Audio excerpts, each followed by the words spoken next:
Hi, welcome to Ask Me Anything, our office hours here at Ruby. During these events, we welcome our different students to our course from our courses to ask questions of all of our chefs here. You are able to actually just type in your question on the top right-hand side of the screen there, just right where it says "Add question here." You can ask any question you have food related. Type in the question, hit the add button, and it will go to our moderator, and then it will show up on the queue on the bottom right hand side of our video here. If you see right next to the comments there are heart icons. If you hit in the heart icon, it'll bring it up to the top of the list, so it will be answered more quickly. Now, make sure to, you might be viewing this on the Ruby platform. Most of our students do that, but a lot of you actually look at it on our YouTube platform as well. So if you are viewing it through YouTube, or if you'd like to go through and look at some of those from the past, just make sure to like and subscribe on the YouTube videos as well. Now, that being said, let's jump right into some of our culinary questions here. Our first one is from Lori. Lori, there are a lot of kinds of salts: kosher, sea, pink Himalayan, table, etc. Is there a rule of thumb for when to use what kind? So there are a lot of different varieties of salts out there. Now, I particularly like to use like a diamond kosher salt most of the time. And the reason I do that is because it's really granulated, really, really small. So when you're adding it into something, it basically kind of melts right into the dish that you're cooking. It gets your instant result off of it as well too, and it's a very clean kind of salt as well. Now, sea salts will have a little bit, larger granule to it, so it's not going to melt down as quickly, but you are going to get a little bit of crunch to it sometimes in that same thing. Pink Himalayan has a little bit of a different flavor to it as well, where table salt typically is like what you'd find in a shaker as well.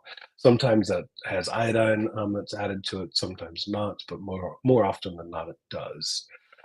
So I actually like to use the kosher salt.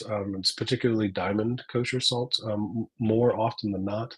But that being said, there are many uses for those other salts. In fact, like flake salt is actually another one that's great for doing like the top, of a dish, so you can still see the salt on that. And when you put it into your mouth, you're getting kind of that big salt bite on it. So you'll find that on things like chocolate or something like that. You'll see like kind of the bigger granule salts as well too. But for everyday use, I would say the kosher is probably the one that I go for most often. That's not to say that the other ones don't work great for other purposes, but for everyday, I'm usually going to go with that diamond kosher. Shar, go birds. Dan, when are three things, or what are the three things you'll be serving at your game day party on 2/9/25? Looking for easy and delicious. So Super Bowl there, and I'm guessing the birds are the Eagles there, Shar. So good luck with your team. I'm not the biggest of sports buffs, so hope you do well on the team there. And Shar, great to see you on this. So game day party stuff, So even though I don't usually do a lot for sports events, I still do host quite a lot as well. And so for like kind of one of my go-tos for events like that, like kind of game day parties, is going to be a buffalo cauliflower, which is very much like a buffalo, chicken wing, but I do it with cauliflower instead. And my go-to for that is typically I usually do a gluten-free version of it. So I'll take chickpea flour and mix in some onion granules and garlic granules, a little bit of salt and nutritional yeast, and kind of blend that all up in a bowl, and then add a little almond milk to that to be able to make it into a really kind of thicker slurry. And then I put my cauliflower in there and coat it. And then I bake that mixture off at about 250 degrees. Actually, it's probably more around 350 degrees. And I bake that off for about 20 minutes. And then I'll have to take a spatula and kind of scrape it off the pan to be able to get it out, flip it out, and then I'll put it into your favorite hot sauce in the Frank's Red Hot kind of style. And then toss that, after it's been baked once, and then bake it off again to be able to make that buffalo cauliflower. Now, serve that with your vegan ranch and some celery. And that's kind of one of my go tos for party events like that as well. So I hope your team does great, Shar, and good luck. Thanks for the question there. Mitch, Chef Dan, do you use vegan butter? I've tried some lately, but I'm concerned about the ingredients: coconut oil, palm oil. It tastes good, but maybe not so good for health. Any comments? So I do use vegan butter.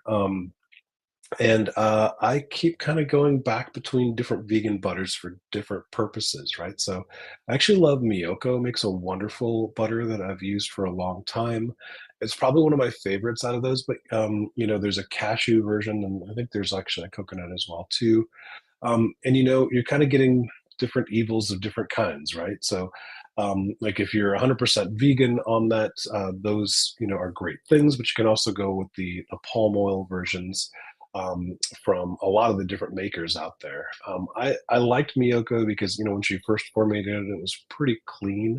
I like the kind of cashew version that she did out of that as well too.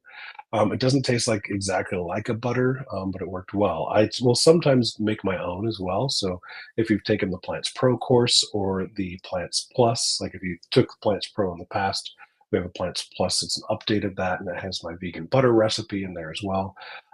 But it does use a coconut oil in there too. So if you're trying to avoid the oil, that's going to be a little bit harder. Doing a traditional butter-like substance that you would do like on a spread on toast or something like that. Now, there are other things that you can do as a replacement for that, but they're going to be pretty heavily flavored in one way or another. It's actually one of the reasons I like the cashew butter because it has more cashews per capita than anything else, like where a lot of the other ones are more oil. Um, so yeah, it's kind of you can have to pick your battles on that one. If you're going to be doing vegan butter, not to say that you have to do vegan butter, but pick what the cleanest one, the cleanest label that you find for yourself, and what works best for you. And remember that the amount of something that's in your ingredient list will always, if there's more of it, it'll always be at the top. So on that example for the cashew butter, you'll find more cashews than anything else. Then you'll see oil as a secondary ingredient, where some of them that'll start with palm oil will be the very first ingredient as well too. Thanks for your question, Mitch. I hope that helps. All right, Annette. In the knife skills task, it states once a knife becomes dull, it will have to be sharpened professionally. Would you comment on the usefulness of electric sharpeners available to sharpen knives at home, like the DI do-it-yourself? Yeah. So, you don't always need to get your knives sharpened professionally. In fact, usually in some of our classes, we show how to use a whetstone at home, and I still to this day think that is the best way to sharpen your knives using the whetstone. Practice it takes a little bit longer, and if you have a lot of knives, it definitely takes a lot longer to be able to do that. Now that being said, I do have an electric sharpener that I use more than I use my whetstones. Why? Because I can get all of my knives sharpened in 15 minutes compared to many hours worth of work on all the knives. I typically sharpen my knives every 2 to 3 months, depending on how much I'm cooking. During the holiday seasons, I have to sharpen them a little bit more often because I'm using them more often. Now, that being said, I do have an electric sharpener. I cannot remember what the name of the brand is, but it's basically one that has three different settings on it, and you drag the knife through it. Now, they're good, but they basically what they're kind of doing is creating a little micro serration on the bottom of them because the knife is also bouncing a bit through them. So a lot of people don't like using those as much. If you have a really good one, it won't bounce as much and it'll keep a very straight edge on it. And those are wonderful. And that's the one I actually use myself, where it has kind of a coarser setting and then a lighter setting on it to be able to have a finished polish basically on it as well. So I use those quite often to be able to sharpen my knives. Um, and then I'll go back and use a whetstone maybe once, maybe twice a year if I have the time. But the rest of the time, every 3 months, I'm probably using that electric sharpener more often than not. One of the other important things to remember is to use your honing tool, which is that kind of long, kind of stick looking thing that's in your knife block. You pull it out, it's usually kind of rough around the outside. Use that honing tool to be able to keep your knife's edge very straight. And the more you do that when you're using your knives, the sharper they'll actually stay, and you don't have to sharpen them as much, too. So, as far as electric sharpeners, yes, I actually do use them.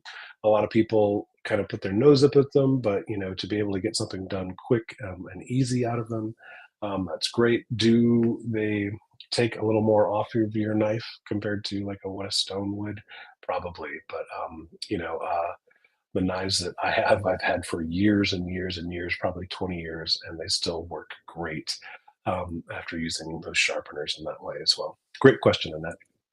All right, Kristen, do we have to be concerned about rice and rice flour and baked goods like bread when it comes to bacteria development? Thank you.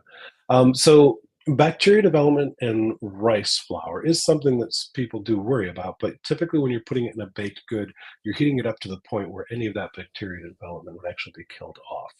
So you don't have to worry about that rice flour being in your baked goods. As long as it's baked to a proper temperature, it's going to kill off any kind of bacteria that you would actually have in your bread products as well, or your baked goods. But just like any other kind of flour or baked good, it has a shelf life. So once it reaches that shelf life, you might want to, get rid of it after it gets to that shelf life as well. But you shouldn't have to be too concerned about the bacteria development in the baked goods. As long as you bring it up to the proper temperature, it will kill off any of the bacteria development that would be in that rice flour. All right. Jinx, what is the best way to wash greens such as spinach, arugula, or lettuce? When buying packaged greens, can you trust that they've been triple washed or should they still be washed? Thank you. So the triple washed ones, I typically don't wash after they've been washed like that.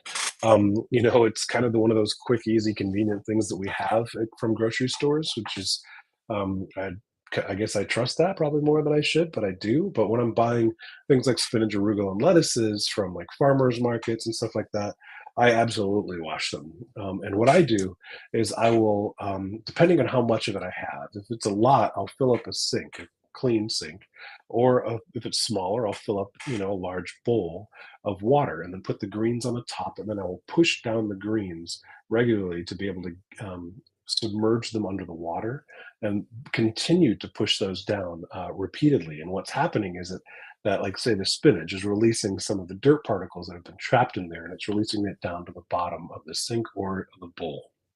And once you do that, it's all sinking to the bottom, and your greens stay at the top. So that's typically the way I'm going to wash my greens when I'm getting them from the farmer's market or from something like that as well. And then I'm going to put them out on a towel on my countertop, kind of pat them dry with another towel on the top of them. And I'll typically roll them up in that towel to be able to dry them off, to be able to make sure that they'll last as long as I possibly can. I typically wash my greens right before I'm going to use them. If I'm not going to use them right away, I'm going to basically keep them in a package or a bag or something that I got them from the farmer's market at, or I brought with me to the farmer's market. Then wash them right beforehand just to make sure that they're not going to wilt too much, because that can tend to happen once you get them wet and submerged like that. They can wilt a lot faster. So yeah, that's basically how I wash my spinach, arugula, and lettuces. Thanks for the question, Jinx. Sue, can you please recommend brands of glass freezer storage containers that will prevent freezer burn? The three brands that we have with the plastic snap down lids and the wings on the lids break. And even if they don't break, the contents still get freezer burn. Sue, I'm right there with you. I have those same kind of glass containers for Tupperware. And it seems like once a month, one of those little tabs breaks off the side. And instead of having four clamp downs, I have three. So I can't give you a brand that's like better than any of the other ones.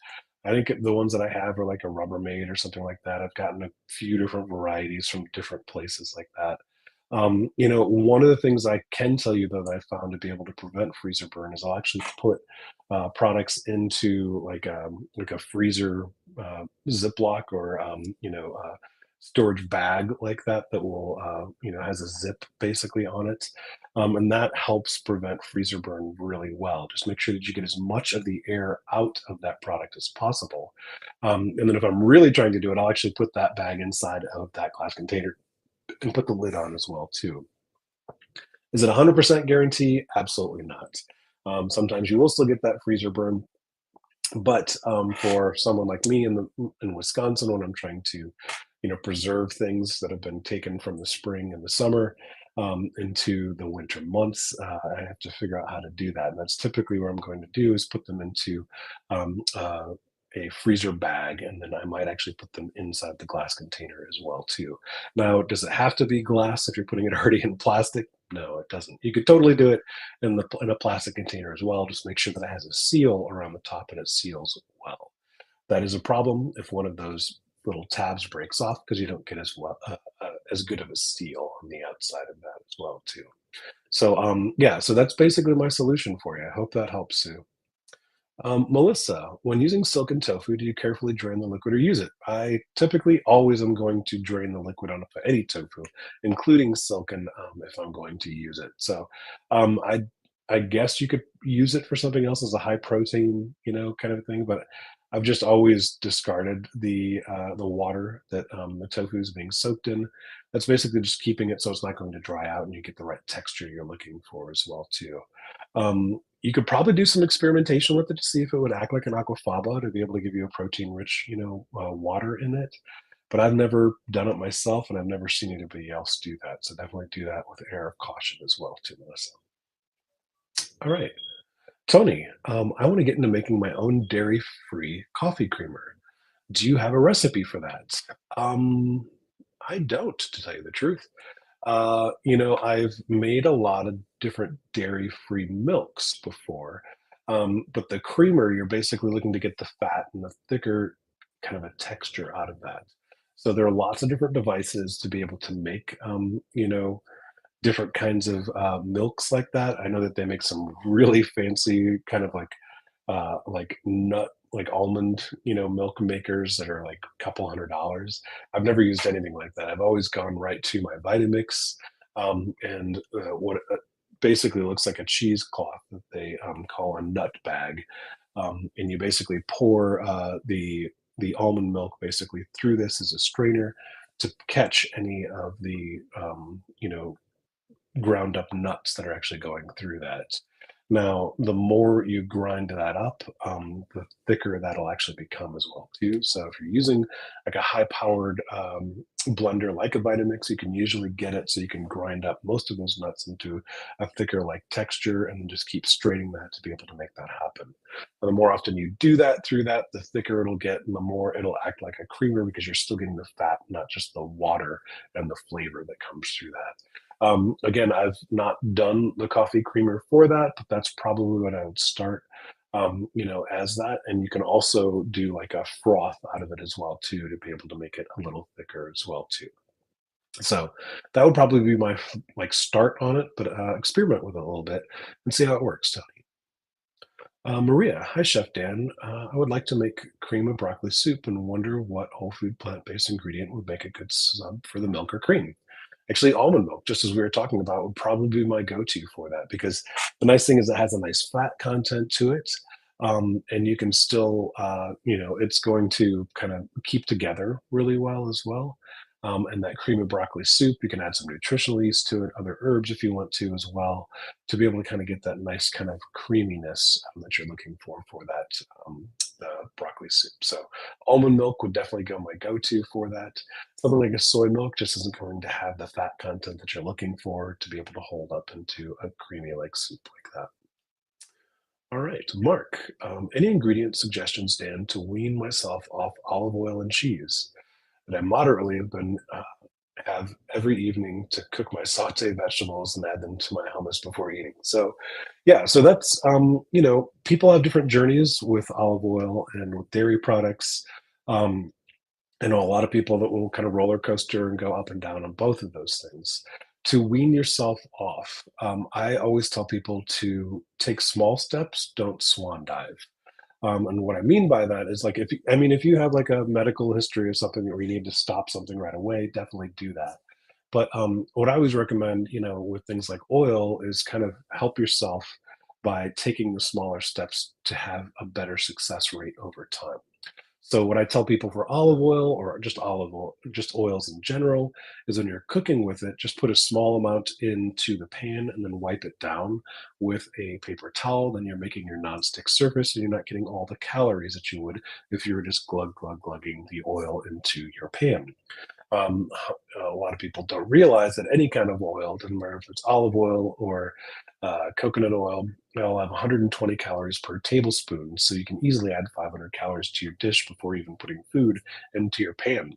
So most people, what they're using the oil for is to be able to create a nonstick surface. So if you put the oil in your pan, brush the whole thing down with a paper towel. You'll get that nonstick surface. The same thing with spray oils. A lot of people put the spray oils in there, which typically have other things besides just oil in them, but they'll put that in and they'll just put this huge surface on it. When I worked in school food a lot, you'd see the people in the back just spraying down these huge sheet pans just forever with this. And it was like, that's not really the flavor you want, is this kind of spray oil on there. So again, a very moderate amount of that to be able to lower the amount of olive oil that you're using in that. Now, after you try that process, try the next step, and that is to be able to cook without using the oil altogether. We have great methods on how to saute without oil, how to cook just in general without oil, through the Forks Over Knives course, the Pro Cook or the Pro Plant courses as well. There's even a free lesson on Ruby to be able to show you how to do that as the Forks Over Knives intro. So definitely check that out and experiment with it, just using water to be able to cook with. Then you can step up to other ingredients as well. If you'd like to, you can do other things like vegetable broth or beer, wine, other kinds of things that you can be able to use, all kinds of different liquids to be able to cook with. And basically, what you're doing is when you're adding the product to a pan that's dry, it's heating. You want to look for this mercury ball, kind of test to see that the mercury ball of water is floating around. Once it gets to that point, you put your product into it, and then just naturally, some of the natural sugars will actually come off of the product and brown the bottom of the pan. The old chef adage is you never leave brown at the bottom of the pan because that's where all the flavor is. So to be able to get that brown off the pan and get the product unstuck a little bit, you're going to deglaze or rinse the bottom of the pan with just a little bit of water, about 2 tablespoons. Once you do that, the natural sugars will come back to coat back onto the product as well, and it won't stick to your pan. So that's probably that evolution that I would look for, is to start with just very, very minuscule amounts of oil and then wean yourself off going to the non-oil together.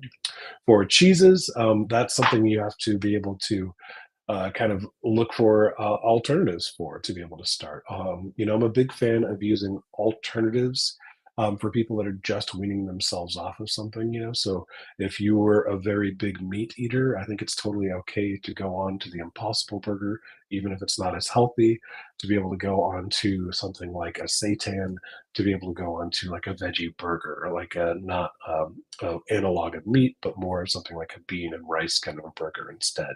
So kind of following those paths to be able to do that with cheese is what I would recommend, getting off of cheese at the same time. If you're the type of person that just likes to sit down to crackers and cheese, look for the alternative cheese. There are many varieties that you can buy at different stores. There are purveyors that sell just high quality, cheese as well too, that are all completely plant-based. And there are also recipes that you can do at home for the Pro Cook course or for the Pro Plant course.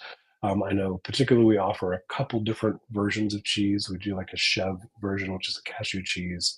And then we also do like an agar one. It's a sliceable cheese that Chef Shar actually that we were talking about earlier with her eagles. That she developed, and it's a fantastic recipe for that kind of cracker cheese experience as well too. And that's something you can make at home, make it easy, and it helps to make that transition happen for you. So I hope that helps you, Mark. Shannon, how do you feel about cooking with an instant pot regarding time and ease of preparation? Is there any nutrition degradation? Thank you. So, Shannon, I don't look at the degradation at all. I don't really think that there is, and I don't use an instant pot all the time, but I do use it often. I mean, we'll make big pots of garbanzo beans and black beans and all kinds of different beans. Particularly is what I use instant pots for most to be able to do. And like I always have kind of backup of cans, in the pantry as well. But we go through a lot of different beans in our family, being 100% vegetarian for as long as we have, and having two little ones, where chickpea salad is one of their favorite kind of go-tos for tacos, and we do kind of a Cuban bean, night, about once a week, maybe every 2 weeks. So we go through a lot of beans as a vegetarian family. So Instapots are kind of one of those go-tos for us to be able to make those. We'll make batches as big or small as we need to be able to know what we're going through and we're planning for the week. We do use them, and it makes it very cost efficient. We typically are always going to buy organic beans. I can't think of the last time we didn't buy organic beans, but sort through them. We make it a family kind of a project. Put them into the Instapot, push the button and forget about it. That's a kind of nice thing to be able to do. You can overcook beans in it so that they kind of break down a little too much. So just definitely experiment with the timing that you have on your Instapot to be able to make that work. But yeah, glad that uh, glad to use that and use it often to be able to save on the pocketbook as well. Well, Demetra, how are you there? Microplastics are a growing concern. I'd love to hear your best practices to minimize exposure, especially regarding water and vegan convenience products, tofu, tempeh, vegan, dairy, etc. So, um, I think what you're talking about is like well, the microplastics kind of showing up in our food. So, minimizing exposure of this. This is something that we've done as a family as well. Is we've actually gotten rid of all of our plastic cutting boards and converted all to woods because you'd be amazed at how many microplastics end up in your food just from your cutting board from cutting on them constantly all the time. Now, that kind of, if you look at that, that can actually happen in all kinds of different ways. Knowing where your product is actually coming from tofu, tempeh, and those vegan dairy products as well, those are things that you're going to have to do a little bit of research on the specific brands to find out exactly what works for you and what they're doing to be able to inhibit those microplastics at the same time. That's probably the extent of my knowledge so much on the microplastics beyond just trying not to buy things in plastic containers as much. I try to buy things in the produce department more often than I'm going to buy things in the grocery aisle or in packages. The best package is the one that nature's already made, and that's typically where I'm going to look for my products is in the produce aisle to do that instead. Like it's great to be able to bring your own bags to be able to bring to the grocery store as well too. Looking for cloth bags that can be washed easily as well. So when you're putting your produce into things, having a cloth bag is a great way to be able to do that. So I think that's probably as far as I'll go on that, Demetra. Great to see you on here as well. Mitch, Chef Dan, in your day-to-day home cooking, what are the five pieces you used most and why? Oh, the five spices you used most and why? Thanks. So that's a great question. I actually have a very large spice rack, as you would think as a chef. But I do have like right next to the stove, I just one cabinet that we open and that's constant.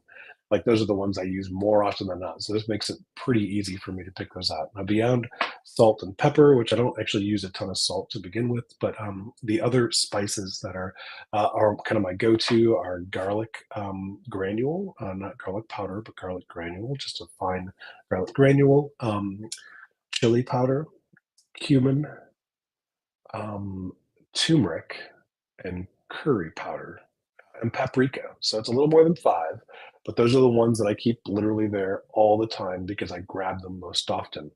Out of those, probably garlic granules, probably one of the easiest to be able to grab. I might use onion granule at the same time too, but more often it's going to be a garlic granule. Um, Turmeric, because I'm doing all kinds of things with turmeric. I like the flavor of it. I'll do tofu scrambles and use that as well too. Curries are just kind of a normal, and I make it my own kind of house curry mix, as well. But yeah, those are the ones that are kind of the go-tos for us as well. Hope that helps, Mitch. Melissa, please explain how to identify or know what are bad spots that need to be removed on mushrooms from a refrigerator that you're getting ready to prepare. So that's a little tricky, depending on the mushroom too, right? So just your standard, like the mini bellas or something like that, or the brown mushrooms, just even your white mushrooms, you're going to see a little bit of browning that's happening in those circles. My go-to way to be able to find a bad mushroom is to smell it. If it smells off, it's probably not good. And I'm always going to err on the side of if it smells too bad, like funky, I'm going to throw it away. And I tell my wife the same thing. If you have a question about it, it's probably not good to be able to eat that as well too. But mushrooms are a little hard to spot, or bad. The spots are mushrooms are a little hard to find because they're usually the same color as the mushroom. But they will be a little darkened in certain areas. If you're buying mushrooms that are sliced, it's much more obvious because the white that's on it, you'll see the discolorations on those. But really lead with your nose. Just put your face right up into the mushrooms, smell it really well. If it has an off putting smell, it's probably gone past date. So, try to get your mushrooms, in season as much as possible. Know where you're getting them from. A lot of times you'll find grocery stores that are putting things out there that are, it's a day or two from the expiration date. So always check the expiration dates if they're packaged like that as well too. Try buying from local farms too. That's one of the great things is mushroom farming has become a very lucrative industry, and people are doing it inside just as much as outside as well too. And you're able to get mushrooms year round. So try to look for a local purveyor of mushrooms and get them as fresh as possible. Pick that day is fantastic. They'll last a little bit longer for you as well too. So yeah, um, besides just looking for your with your eyes and looking for those spots, use your nose more often than you would think to as well. Too. All right, Mark. Any suggestions for a good knife, cutting board, pan, and any other useful kitchen equipment to have, including brand names for a novice cook to stock up on? This is a hard question all the time, Mark, because different people have different price points and affordabilities, right? So they can go kind of go up and down. For knives, I always recommend going to a place where you can hold a knife in your hand to feel how it feels in your hand, because that's really one of the most important parts about using a knife is that it feels comfortable in your hand when you're cutting with it. Like I own many, many different kinds of knives from a lot of different brands, from Wusthof to Mercer to Shun, all kinds of different ones. More often than not, I'm using Wusthof, which is a Wusthof classic. It's what I grew up with and what I'm used to in my hand. Now, if you were to ask other chefs on our staff, they would probably tell you a different kind of a knife because that's what feels good in their hand. Um, for professional kitchens, I don't use the Wusthoфs actually. I don't use the Wusthof Classics. I actually use a shun knife instead. And the reason that is because if you're cutting a lot for a long time, you'll get something on your finger called a chef callus. Right here, you end up getting either a blister if it's the first time, or a callus, like that's really thick, like mine, from where the blade rests on your hand as you kind of cup it and you're cutting with that. Um, Now the shun has this little kind of thing. I've a kind of special shun on that has this little protector there, which is fantastic and just hits it so I don't end up making that even worse on those. So a Wusthof knife though, like a classic, can run $80 to $100. So like it's pretty pricey. Now Mercer definitely has some that are a little less expensive, and they're a great knife as well too. I've used many many Mercers over the years as well too. Global is another brand that's actually, quite popular with different, culinary enthusiasts as well. So I think the best part of the knife is to be able to go try a couple out that you can put in your hand and see what works best for you. Cutting boards, I typically like to buy cutting boards from local artisans. That's usually my go-to for those if I can. Like bamboo's great if you can buy them in like big retail stores, but I I don't find that they last as long because when you're washing them with hot water and stuff, a lot of the glue will actually separate out of them. But the nice thing about bamboo, it's a renewable product, so you don't have to worry about that too much. But still, once you start getting a crack in something, it's time to get rid of it. So I'll typically go with a hardwood, cutting board, and I'll usually have, I'll find them at different farmers markets or different, local artisans to be able to get those. And that's the thing about cutting boards is you're cutting on them constantly too, so they're not going to last forever as well. So you will have to replace them every so often. And a pan. This is a long running debate. In fact, Fran from Essential Vegan Desserts was just asking us about this the other day, and our staff were giving all kinds of different recommendations for them. I just bought one of the Hexclad sets, one of the newer versions that has a ceramic base for nonstick as well.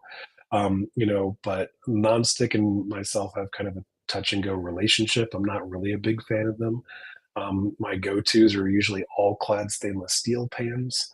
But those are expensive, like really expensive. So I've, gotten one every couple of years basically to add to my collection. So, it's definitely, an expensive purchase for those.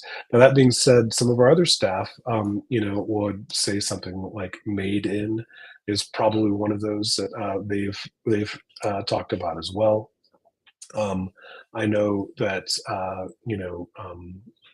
Demetrios, who was just asked a question on here, was recommending one of those through Maiden as well, too, specifically for a non-stick. Their all clad is definitely kind of one of those that I've loved, but I usually don't do a non-stick with that. I know Shar Nolan does caraway, the roasting and sheet pans and the saute pan as well too. And she's used those with the getting no scratches on those too. So, a lot of different brands out there, and part of that is just kind of taking the plunge and also looking to see what fits your budget at the same time. For years, I recommended, going to just a restaurant supply store, buying the nonstick pan that works for you. That's fairly inexpensive, like $20. But as soon as you see your first scratch on it, toss it, recycle it, get a new one because you don't want that, nonstick stuff in your body at all. But stainless steel pans cost a lot more, so you kind of have to look out for both of those things. All right, so Indrit. Hello, chef. I wanted to ask you about mayonnaise. When I make it at home, it always tastes too oily. I use sunflower oil. Tried many different recipes and tried switching different sunflower oils. So, yeah, I mean, whipping an oil into a mayonnaise is quite the process, and it takes either a lot of arm strength or a very good mixer. So I think that probably what's happening on that is you need to be able to whip it in more. I've known people to add other kinds of things to olive oil to make sure that it's not going to be too oily or it's not going to break as well. But part of that, I think, is just practice on that. So, um, you know, keep that arm strength going, what I call risotto arm from spinning it over and over and over again. I think that probably might be part of it, but I like that you're switching different oils to be able to see what consistency is working for you as well too. That's always a pro move to be able to do that. But keep trying different things. It sounds like you're on the right path. Just keep trying for a couple different methods. Mark, any suggestions for cooking vegetable dishes? Which type of veggies enter the sauce cycle at the proper time? So that's completely depends on the dish. For different vegetables of different types. I mean, some don't enter the sauce. Sometimes you put the sauce over the top of them. In fact, that's probably more often than not, depending. Yeah, it depends on what you're making, right? So it's a little bit of a hard question to answer, Mark. Different vegetable dishes, you can add them into sauces, you can make them into sauces, or you can put the sauce over the top of them. So proper time's a little tough on that. Ah, okay, Patrick is just putting that back in. It's the sauté. Oh, there we go. What types of veggie enter the sauté cycle at the proper time? Thank you for that, Patrick. So, any suggestions for cooking vegetable dishes? What types of veggies enter the cycle at the proper time? Perfect. Makes much more sense. Thank you, Patrick. So, you basically want the vegetables to be if you put them in the pan when you're sautéing them, and you are the ones that you want to be the softest and the more well cooked you put in first. Most people are going to start with onions to be able to put onions into your dish to be able to get them that nice kind of glossiness before adding other things into them. And depending on the dish that you're doing, right? So if you're doing something like a chili, you might put your onions and maybe your carrots and then your mushrooms on top of that.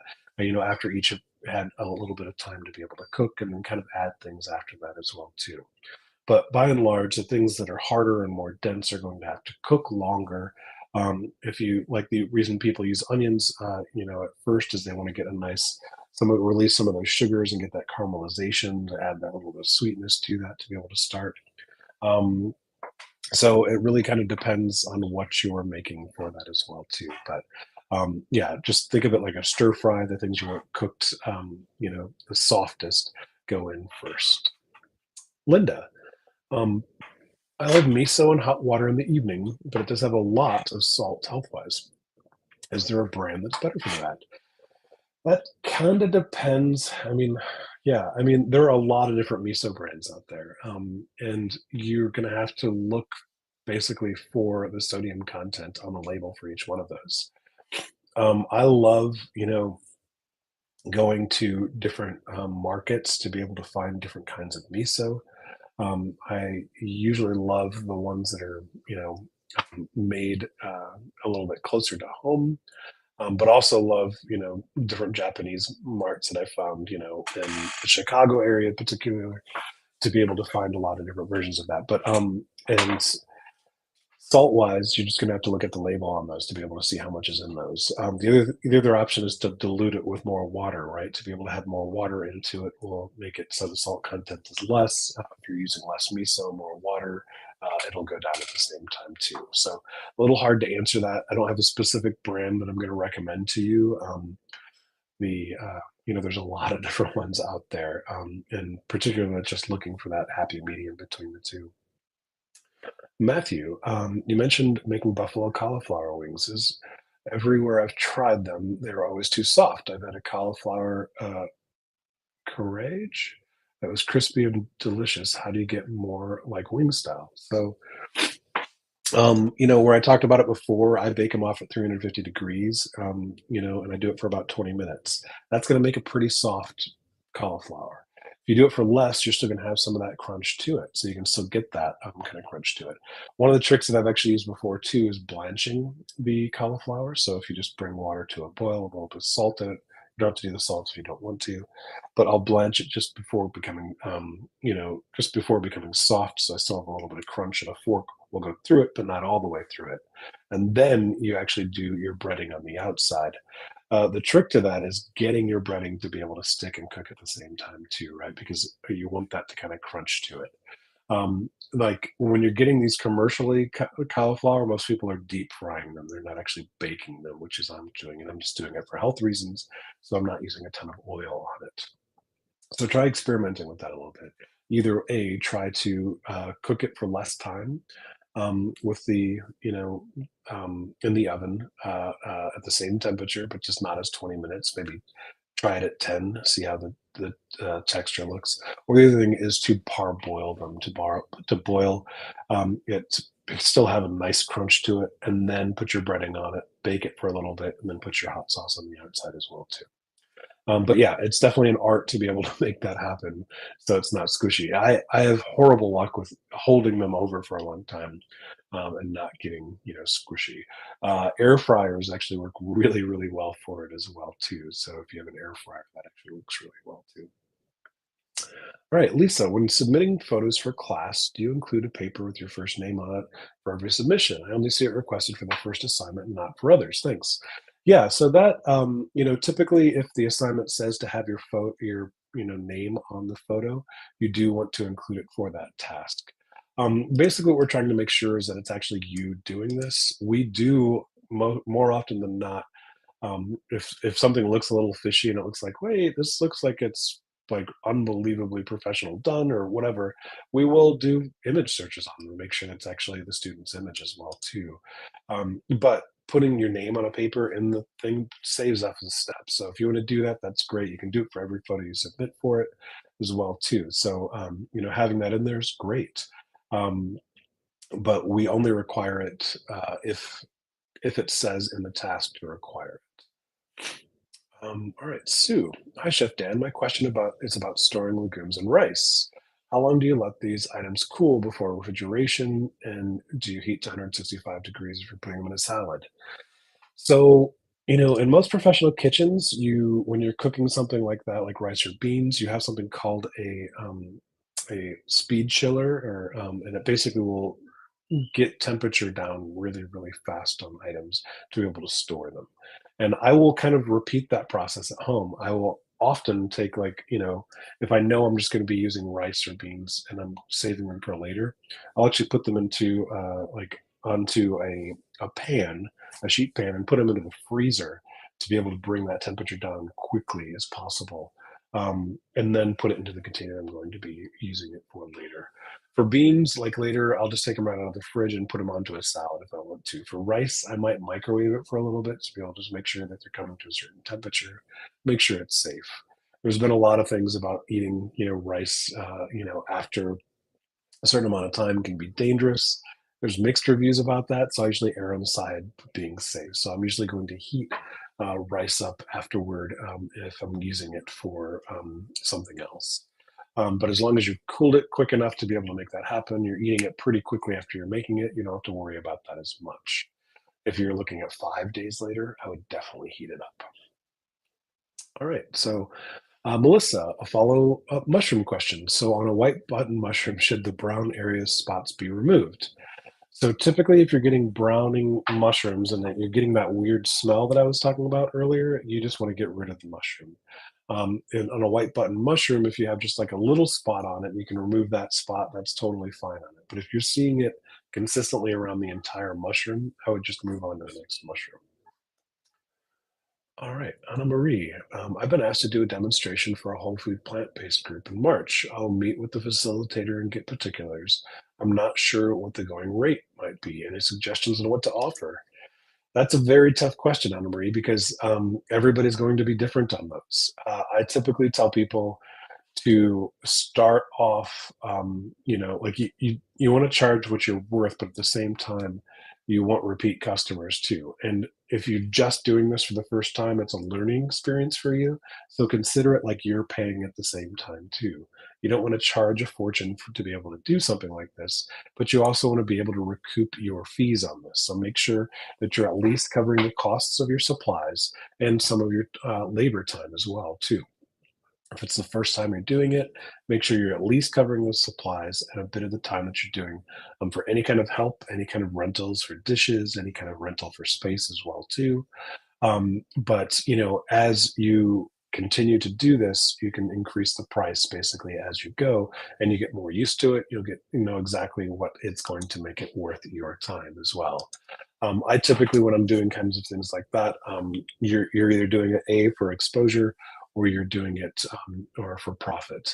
And it needs to be worth your time on one of those categories to be able to make that work. And for everybody, that's a little bit different. Maria, when I use a ripe but not too ripe avocados for chocolate mousse, sometimes there are brown spots and streaks on the inside of the flesh of the avocado. There's no order and it tastes fine. Cause for concern? No, that's actually great. That's one of my favorite uses historically for avocados that might have a little brownness, but you're not getting that funky smell or taste from them. Is to be able to make a chocolate mousse out of it because it hides all of that, and you still get the great nutrients and flavor out of that as well too. So you're totally fine with that.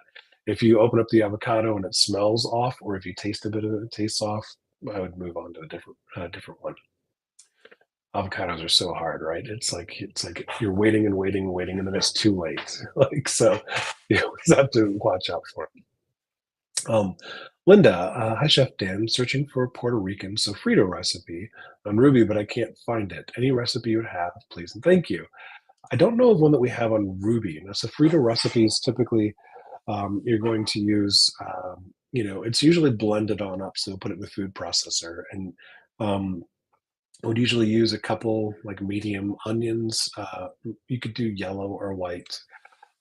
Do the Cuban or the Cubanelle peppers. It's like a kind of a long green pepper. You want those seeded and then into chunks as well. Maybe do a red pepper, usually a red pepper. I like to do roasted red pepper in those too. Probably 3 to 4, ripe tomatoes. Um, uh, a good amount of garlic, like more than you would think in it as well too. Good amount of cilantro. Um, yeah, I would probably start with those and a little bit of salt, and then put those all into a blender or a food processor to be able to blend that up, and it makes a great sauce for all kinds of things.